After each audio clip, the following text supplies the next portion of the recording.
Welcome back, MGTOW men. Today we have an email titled Blue Pill Friends, and I guess it's a call for help in reaching a friend that has slipped into a toxic relationship that he's not able to will himself out of, especially now, and here's the kicker, that he got his girlfriend pregnant. Okay, so how does a MGTOW man deal with occurrences like this? So do you stay friends with this guy? Do you continue and try and red pill him? Does it influence your path as a MGTOW man? What should I do is essentially the question he asks. And I've done a lot of videos discussing this general topic before. Guys are absolutely stymied, okay? They do not understand the steps to take in order to deal with this type of situation. I've lost respect for my friend. What do I do? Can I help him? Okay, none of this is really in your control. He's a man as well. Friends just lose friendships. All right, one party in the friendship finds a girlfriend. It's often over. It happens. It's the natural progression of things for many men. And hey, just look at the social lives of many married men. Their social lives consist of the women and the husbands of those women that your wife is close to. So you just come along, join the party, and thus the social life of a man often ends when he gets into a really long-term relationship in his 20s, and definitely when he gets married. And men are less likely to actively pursue relationships with other dudes, pursue friendships than women are once the women get married. Women will continually hunt down new female friendships, and this largely has been the case throughout history. Women accompany each other and discuss things over things at the home, getting water at the well. This is why you hear about developing cities and countries getting new water systems and running water access, and the women that live there end up having an issue with it. They still want to go out and fetch the water each day. It's because of their social outlet. That's what they wanted. And the men innately have to put this behind after youth. And I'm not saying you have to, but this sets up the talk today. And I've discussed the dissension that arises between men when a girlfriend and often a future wife gets in the way. It may not just be dissension, it may be biological indifference. So, Blue Pill Friends, let's read it. Recently, I got back in touch with someone who I knew as a best friend, and we had a great conversation, but deep down, things haven't been the same between us. This was actually my first time talking to him in months. So the reason the gap happened because last year he was in a relationship with, for a lack of a better term, a very problematic girl. They had been together for 2 years as of writing this message, and his girl, while she was sweet at first, she turned out to be very toxic, heavily insecure, outrageously obsessive, and insanely jealous. Myself, my group of friends, and even my ex-best friend's parents, we'll call him Michael, were very scared for him because this isn't the first time that it happened to him. I guess he gets a bad case of one-itis probably. I'm assuming he probably has pretty low self-esteem. And the worst part is that Michael is aware that he is miserable because of her, but would rather be oblivious because it is obvious he fears of being alone and single. He's just choosing to ignore things, it sounds like to me, and he likely, as I said, has very low self-esteem. And those that do fear how they will find value in themselves when nobody else is around in a relationship, those are the same guys that stay in the relationships. They fear how they're going to find value from within. So, going on, my friends and I have tried our very best to tell Michael to leave her, but he refused. It's out of your control. You have to let her go ultimately, or let him go. And the straw that broke the camel's back was that last November, during Thanksgiving, we had an intervention for Michael, hoping that it will wake him up and leave his girlfriend. Honestly, you can do whatever you want. You can try an intervention, okay, but if he is still trying to keep her around, if he is having sex with her and that's enough to keep him around, it's going to keep him around. There's really nothing you can do. Nothing that you can do will bring him back. You just have to be an example yourself. And unfortunately, he went back to her, upsetting literally everyone in his life. And at this point, he has become a liability, and he is nothing but a distraction of getting in the way of my goals.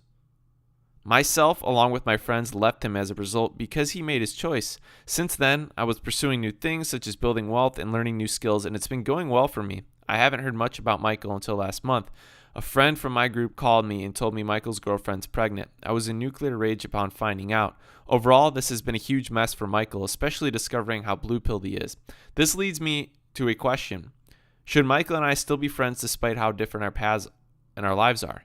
Thanks for taking the time to read this story. Appreciate the red pills you've been passing to our brothers.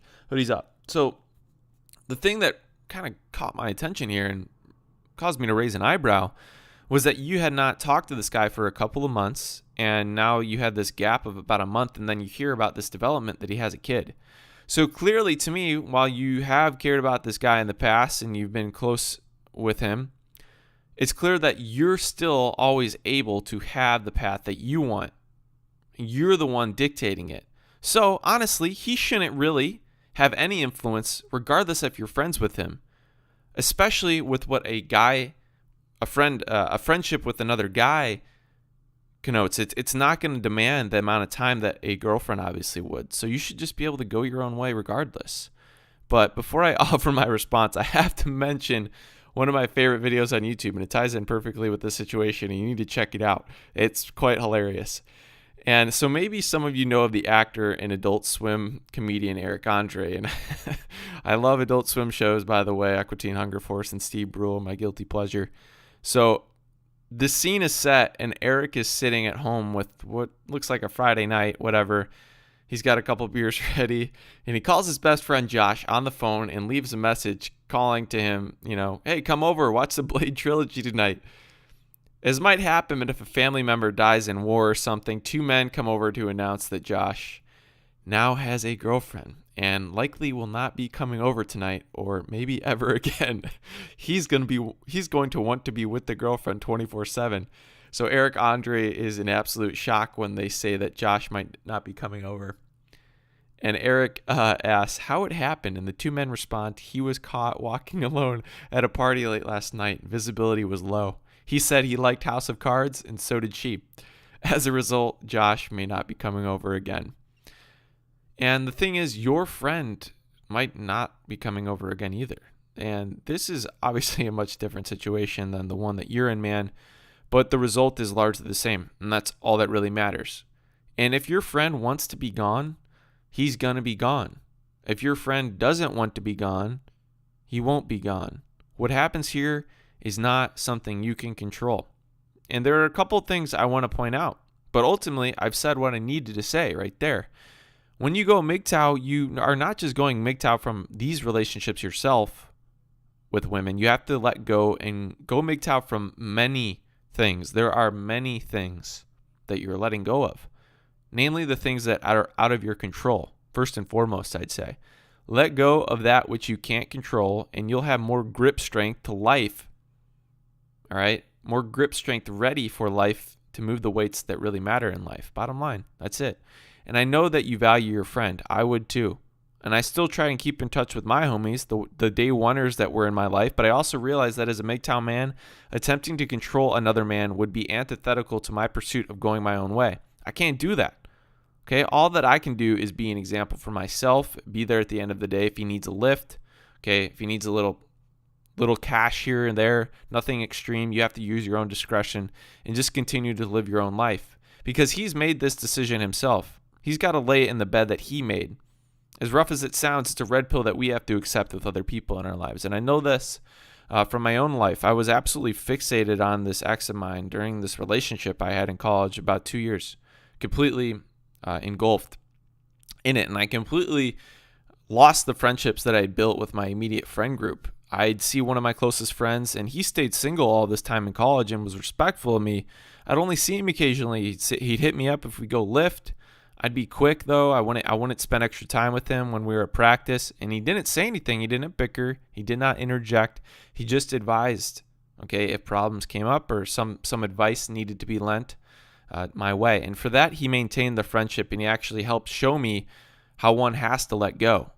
And the act of letting go has to do, as I said, with MGTOW in many, many ways. It's a concept at the heart of MGTOW. It's elemental to the philosophy. It reminds me of a human video, his video title, Let Go. It touches largely on the life that we have following the red pill and dealing with rage and our own internal thoughts and struggles, but I also think it has to do with letting go of that which we cannot control. And these are these other guys in our life. So should you kick them out of your life because you're on different paths?